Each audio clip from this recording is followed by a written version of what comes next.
Muy buenas noches. En este momento voy a presentar una locución dentro del contexto de la catástrofe que acaba de ocurrir en nuestro hermano país de Venezuela. Y hemos visto cómo este terremoto de 7.1 y 7.5 ha causado pues una tragedia que, según llega cada vez más información, vemos que los resultados de este evento son mucho más catastróficos de lo que inicialmente se pensaba. Y la pregunta que surge en Puerto Rico es si eso mismo podría ocurrir en nuestra isla. ¿Cuán vulnerable es Puerto Rico a eventos sísmicos? Y si eventos sísmicos de magnitud similar o mayor han ocurrido en el pasado. El propósito mío en la noche de hoy es traer una información que el pueblo debe tener clara. Es una información que se hace cumpliendo con mi responsabilidad con el país de informar las verdades sin ocultar nada. Me preocupa que algunos medios han tratado como de aminorar el nivel de peligrosidad que presentan estos eventos en Puerto Rico, y dado a que el conocimiento que poseo en el área de geomorfología y riesgos naturales indica claramente, y desde hace tiempo lo sabemos, que sí hay un alto grado de vulnerabilidad en Puerto Rico. Así que vamos a ver cuán fuertes pueden ser los terremotos que han ocurrido en Puerto Rico con respecto a este sismo mayor que ha ocurrido en Venezuela. Lo primero que el pueblo tiene que saber es que históricamente en Puerto Rico han ocurrido sismos todavía mayores que este que acaba de causar toda esta destrucción en Venezuela. Me refiero específicamente a un sismo que ocurrió el 2 de mayo de 1787, aproximadamente hace unos 239 años, y este sismo pudo haber tenido una magnitud estimada en 8, y obviamente un sismo de magnitud 8 que afectó la región norte de Puerto Rico principalmente. Ese evento es el único que ha quebrado las murallas del Castillo del Morro en ese entonces. La quebró las murallas, los aljibes, las casas de guardia del Castillo de San Cristóbal, derribó la muralla que se estaba construyendo en el sector de La Perla, destruyó las ermitas de la Concepción y el Rosario en el área de Arecibo y afectó severamente la iglesia de Toabaja. En este momento histórico pues había poca población en Puerto Rico, pero sabemos de este terremoto y sus efectos muy fuertes a lo largo de la costa norte de Puerto Rico. Un evento similar a ese en el presente pues presenta una situación sumamente seria en cuanto al impacto que podría tener en la costa norte de Puerto Rico y toda la infraestructura ubicada en este sector. En primer lugar, el escenario más probable que nosotros tenemos de lo que podría ocurrir en caso de un terremoto en Puerto Rico fuerte no es que la isla quede totalmente destruida. El escenario probable es que la zona que esté próxima al epicentro del sismo, cuando ocurra ese terremoto fuerte como el del 1918 de 7.2 o el de 1867 de 7.2 aproximadamente también, es que el lado de la isla próximo a las fallas geológicas que provoquen el sismo va a ser el que va a causar mucho más daño. En el caso de 1918 se afectó muy fuertemente la esquina noroeste y oeste de Puerto Rico. Se sintió fuerte en todo Puerto Rico, pero del centro hacia el este, más bien lo que se pasó fue un buen susto. Los daños fuertes fueron en el área cerca al epicentro. Lo mismo ocurrió con el evento de 1867 que ocurrió en la fosa de Anegada entre la isla de Vieques, Santa Cruz y el este de Puerto Rico. Ese sismo fue de magnitud similar, produjo maremoto también y se sintió muy fuerte en la región este, se sintió en el resto de Puerto Rico, pero fue el área este la que sufrió daños mucho mayores. Pero la isla no fue destruida totalmente. De igual manera con el sismo de 1787, que sí fue muy fuerte, afectó severamente la parte norte, pero el resto de la isla, particularmente las zonas al sur, no quedaron destruidas de forma significativa. Así que no contemplamos un evento que destruya toda la isla, sino la porción de la isla que esté cerca a las fallas geológicas que están activas en el mar. Para recordarles brevemente, Puerto Rico está rodeado de fallas que tienen potencial sismogénico. Al norte, la trinchera de Puerto Rico, al noroeste, el cañón de la Mona, al sur la Trinchera de Muertos y al sudeste la Fosa de Anegada. Históricamente esos terremotos fuertes han ocurrido en ese perímetro. En el 2020 ocurrió en tierra, ya en el área de Guánica, en la falla de Montalva, un sismo de magnitud 6.4, que es significativamente menor que el 7.2 que ocurrió anteriormente, y mucho menor que el sismo de aproximadamente 8 que ocurrió hace 239 años, como dije anteriormente. ¿Cuáles son las áreas vulnerables en Puerto Rico? Pues hay que ver que casi 3/4 partes de la superficie de Puerto Rico es de carácter montañoso o lomoso, y apenas 1/4 parte aproximadamente son terrenos llanos. En la zona de la montaña, la gran vulnerabilidad que tenemos es las decenas de miles de estructuras construidas en columnas de longitud desigual. Cuando uno va por las carreteras del interior montañoso central, ve estas casas construidas en las laderas, en las haldas, con columnas largas que no están agarradas entre sí ni diseñadas adecuadamente, más bien hechas con lo que se conoce como ingeniería criolla. Y ahí viven decenas de miles de familias que en caso de un terremoto fuerte están sumamente amenazadas. Les recuerdo también que en el evento de 2020 la mayor parte de las estructuras que colapsaron fueron las columnas que estaban construidas, las casas construidas en columnas largas, y que afortunadamente, aunque colapsaron cientos de ellas, casi por milagro no murió nadie, sino que cayeron sobre sí mismas en las áreas particularmente llanas. Así que eso es una vulnerabilidad que tenemos ahí, que sabemos que en caso de un evento de la magnitud del de Venezuela o de las magnitudes mayores que hemos experimentado en tiempo histórico en Puerto Rico, esas son áreas de muy alta vulnerabilidad. La vulnerabilidad y los daños serían mucho mayores si un terremoto ocurriera después de un periodo prolongado de lluvias, que haya estado lloviendo 2-3 días consecutivos y entonces ocurre un terremoto fuerte. En ese escenario nosotros tendríamos numerosas comunidades aisladas por derrumbes de tierra, sectores de carreteras en el interior montañoso que se desprendan, y numerosas casas que pueden desplazarse por las haldas hasta llegar a las quebradas y ríos que están en su fondo. Como hay tantas casas mal hechas en lugares de tan alto riesgo, los recursos de manejo de emergencia para rescatar las familias que estén atrapadas en estas estructuras van a estar sumamente limitados, y también el que los equipos de rescate y ayuda llegan a estas comunidades que van a estar bloqueadas en su camino por numerosos deslizamientos o carreteras que se desplazaron halda abajo, va a dificultar todas las labores de rescate. En segundo lugar, que tenemos en la zona montañosa es que hay un efecto que se llama el efecto de la montaña, y es que en los picos de las montañas, en la cima, se concentra la energía sísmica según se va desplazando por la corteza terrestre, y esas áreas en las cimas, las partes superiores donde están los parteaguas, tienden a vibrar más fuerte y por más tiempo, y por lo tanto al concentrarse más energía sísmica en estas áreas, los daños son potencialmente mayores. Acuérdese que además del colapso de estas casas, lo que llamamos derrumbes, deslizamientos, incluye también despeños de rocas que vayan cayendo desde las partes escarpadas de las laderas y se deslicen hacia abajo a forma de una avalancha. Podrían haber flujos de lodo, masas de roca completa desplazándose que pueden impactar casas que estén en las laderas, en las porciones más bajas. Así que en la montaña el problema grande van a ser los deslizamientos, la incomunicación que van a tener muchas comunidades, y el problema de las casas que caigan por estar construidas en columnas de longitud desigual sin seguir criterios de ingeniería. Las áreas de mayor vulnerabilidad en la isla ciertamente van a ser las áreas llanas y el perímetro costero de la isla.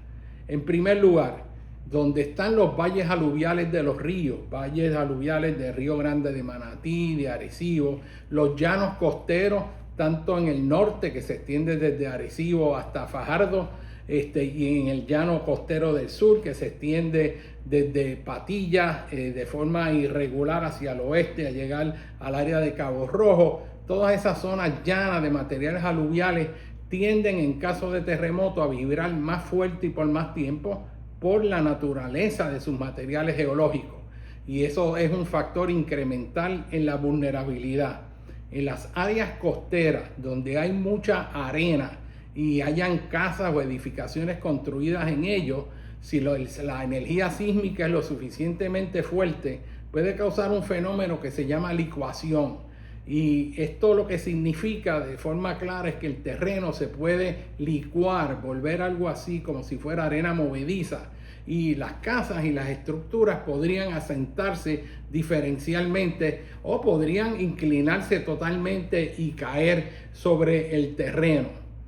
Además de eso, tenemos el problema de los tsunamis, y es que actualmente en el perímetro de Puerto Rico sabemos que en las costas hay mucho potencial de que puedan ocurrir tsunamis.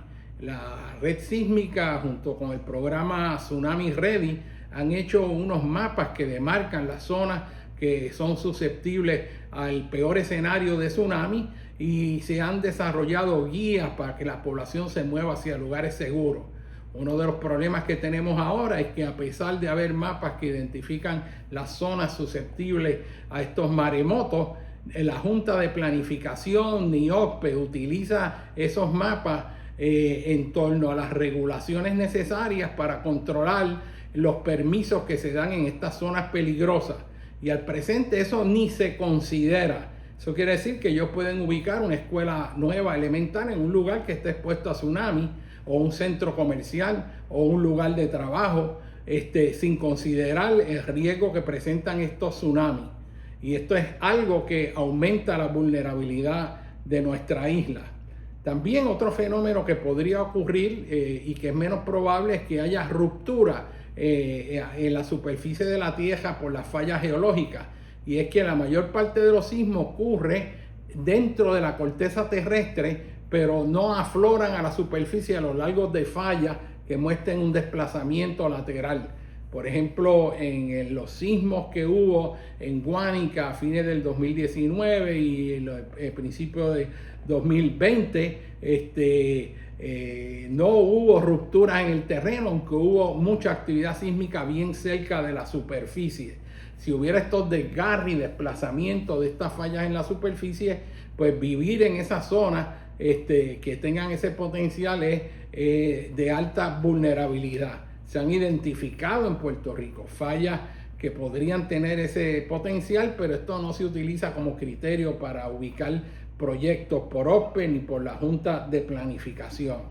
Así que, en términos generales, si fuéramos a decir cuáles son las zonas más vulnerables ahora a peligros naturales múltiples, son las zonas costeras, porque las zonas costeras no solo están expuestas a tsunami, al efecto de la amplificación de las ondas sísmicas y la licuación, sino también al efecto de las inundaciones.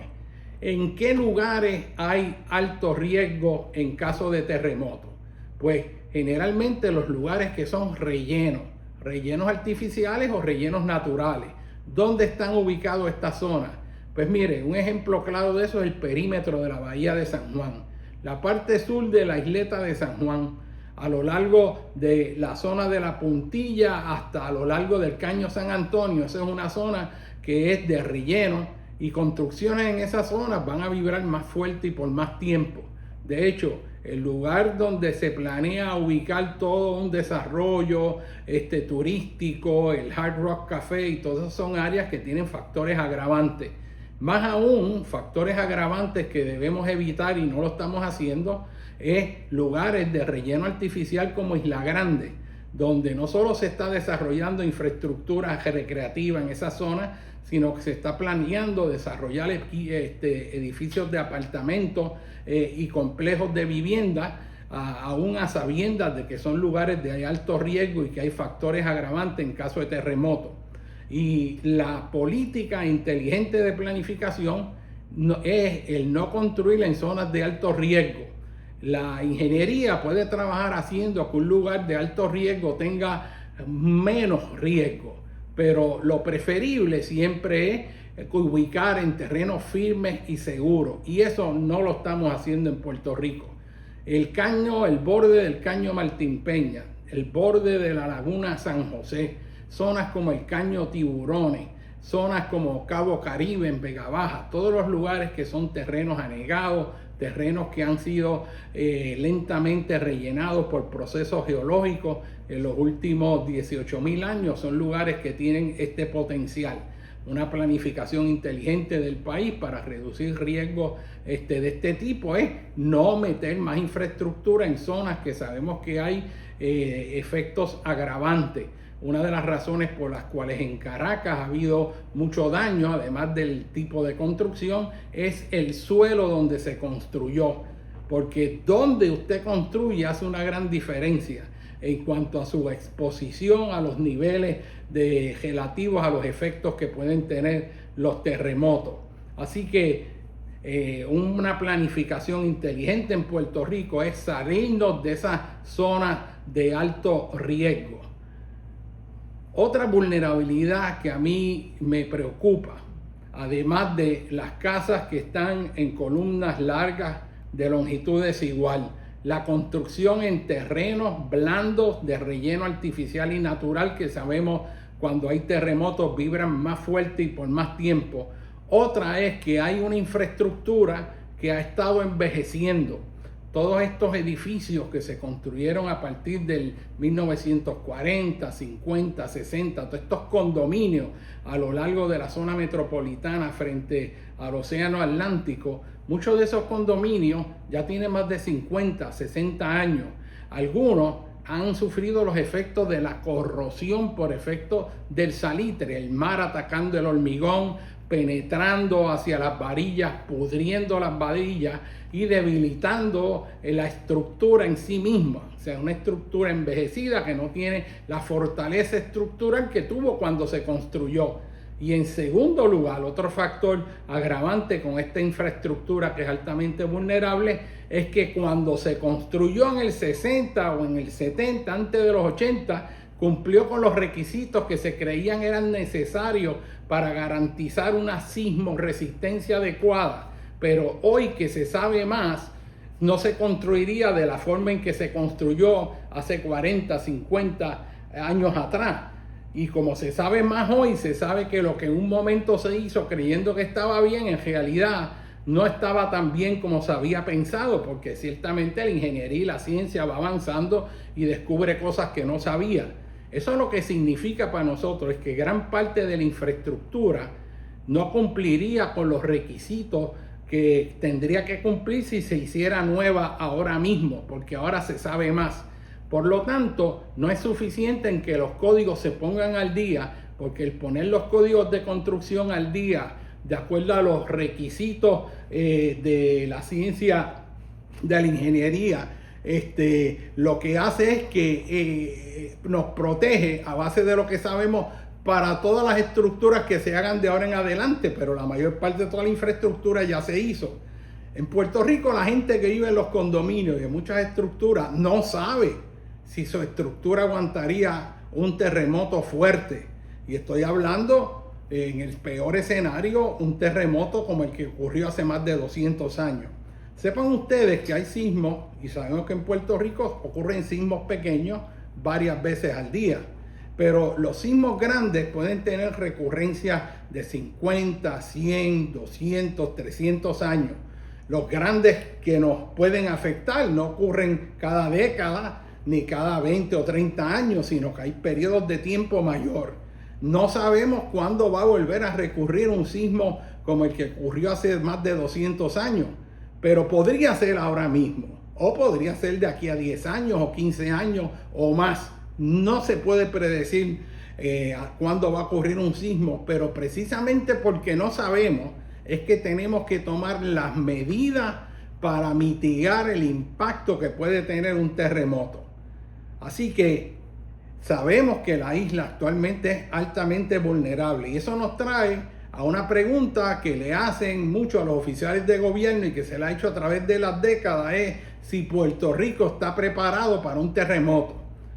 Y esa pregunta hay que cogerla con pinzas, porque lo primero que hay que definir es qué quiere decir estar preparado. Usted puede estar preparado para recoger la gente que murió. Usted puede estar preparado para tener equipos para tratar de rescatar los que puedan estar atrapados en los edificios, en algunos edificios. Usted le puede preguntar a una oficina de manejo de emergencia en un municipio, ¿ustedes están preparados para responder una emergencia? Y naturalmente ellos están preparados. Pero una cosa es que usted esté preparado con su grupo de 10, 15, 20 personas. Otro es que usted tenga la capacidad para responder por una emergencia donde se han caído 100 estructuras a la misma vez. Y en ese sentido no estamos preparados. Si en Puerto Rico ocurre un terremoto fuerte como los que han ocurrido históricamente en el pasado, no vamos a tener la capacidad para responder adecuadamente. Y una de las maneras claves para ir preparando a Puerto Rico para hacerlo más resiliente, y esto no se hace de un día para otro, pero algo que es importante es evitar construir en zonas que ya tenemos identificadas que son de alto riesgo. No obstante, Puerto Rico, créanlo o no, se está moviendo en la dirección opuesta a lo que dice la ciencia, la planificación y el sentido común. Y a mí me preocupa fuertemente este proyecto, que quieren cambiar y liberalizar los permisos de construcción a fin de que básicamente se construya en cualquier lugar después que haya un interés económico de hacer construcciones en esos lugares. Y eso lo que termina de esa manera que se quiere plantear es incrementando la vulnerabilidad de Puerto Rico a desastres naturales. Ocurre que las áreas de gran valor natural son generalmente áreas que también son susceptibles a riesgos naturales, porque son zonas donde están los manglares, donde están las áreas inundables, donde están los perímetros de las lagunas. Hay suelos rústicos especialmente protegidos en zonas que se derrumban, que tienen esa vulnerabilidad. Y ahora los cambios que quieren hacer en el proceso de permiso, básicamente lo que va a permitir es que cualquiera que quiera hacer un proyecto donde le dé la gana, le pongan, esto es un proyecto crítico para el país, hay que, entre comillas, promover el desarrollo económico y vamos a construir en esa zona. Y en realidad lo que van a hacer es retardar el desarrollo económico, porque ¿cómo puede haber progreso si usted mete infraestructura, vende apartamentos a los ciudadanos que se creen que están comprando en lugares seguros y no saben que están en zonas de muy alto riesgo? Así que todo este proceso de dejar y eliminar las leyes de protección ambiental, esas leyes de protección de esos terrenos sensibles, son áreas también que nos está protegiendo de ubicarnos en las zonas de alto riesgo en caso de desastres naturales múltiples. Y esto viola el sentido común, viola lo que son las estrategias de planificación sostenible y lo que hacen es condenarnos cada vez más a una pobreza económica, porque usted gasta millones de dólares en nueva infraestructura que es cuestión de tiempo lo que va a ser destruida por eventos naturales que puedan ocurrir. Así que es importante que el país sepa que hay una infraestructura vulnerable edificada, que hay que hacer esfuerzos para que la gente que vive en esos condominios, que visita centros comerciales, sepan si son resistentes o no a los efectos de los terremotos. Que usted tenga información del nivel de riesgo a que esté expuesto en un lugar que vaya a comprar y saber si está expuesto a zona de maremoto o zona de deslizamiento o zona de licuación y cómo se trató esos fenómenos. Tiene que haber acceso a la información. Y esto es importante porque las leyes que están haciendo lo que hacen es que dificultan el que el ciudadano tenga acceso a información sobre los proyectos que se propongan. Y uno se pregunta, ¿por qué va alguien, a un proyectista, a desarrollar un proyecto en una zona de alto riesgo? ¿Cuál es el beneficio? Él puede perder su inversión. Y lo que ocurre es que una vez construyen, han obtenido los permisos, porque la idea es darle permiso, olvídate del ambiente, que lo importante es crear empleo y generar riqueza. Pues una vez esa gente le vende a usted su casa en una urbanización, en una zona de alto riesgo que usted no sabe, o en una zona de alta vulnerabilidad terremoto, en un lugar que no debió haberse considerado, pues una vez le venden el apartamento, esas corporaciones desaparecen y no tienen responsabilidad legal. O después de pasar 10 años, básicamente se liberan de responsabilidad legal. Así que va en el negocio de ellos desarrollar esos terrenos para vendérselo a la gente que de forma incauta, sin tener información, termina comprando propiedades a alto costo en zonas de alto riesgo. Y yo quiero cumplir con mi responsabilidad ciudadana con el país de dar esta información. Todo esto que yo digo, yo estoy dispuesto a debatirlo en un foro abierto con quien quiera debatir en torno a si lo que yo planteo es correcto o incorrecto. Yo conozco de lo que estoy hablando y yo me afirmo en esa aseveración. Lo que sí me preocupa grandemente es que se esté ocultando información o amañando información o reduciendo el nivel de riesgo y peligrosidad que se está enfrentando en este momento en Puerto Rico.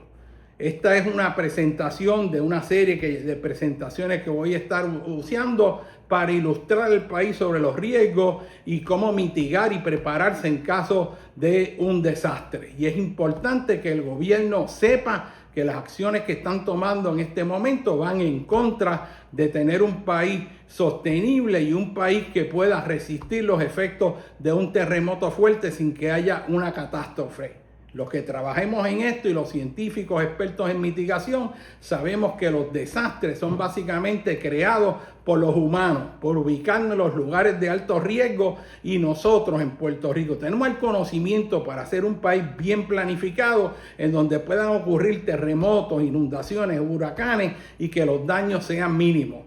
Pero esto hay que discutirlo, hay que traerlo a la agenda porque no se está hablando de un tema tan importante como el de que Puerto Rico esté verdaderamente preparado para enfrentar los efectos de un terremoto como el que ocurrió en Venezuela. Si seguimos como vamos, lo que acabamos de ver en Venezuela se va a repetir en Puerto Rico en caso de ocurrir un evento de magnitud 8 como el que han ocurrido en el pasado. Nos mantendremos en contacto. Buenas noches.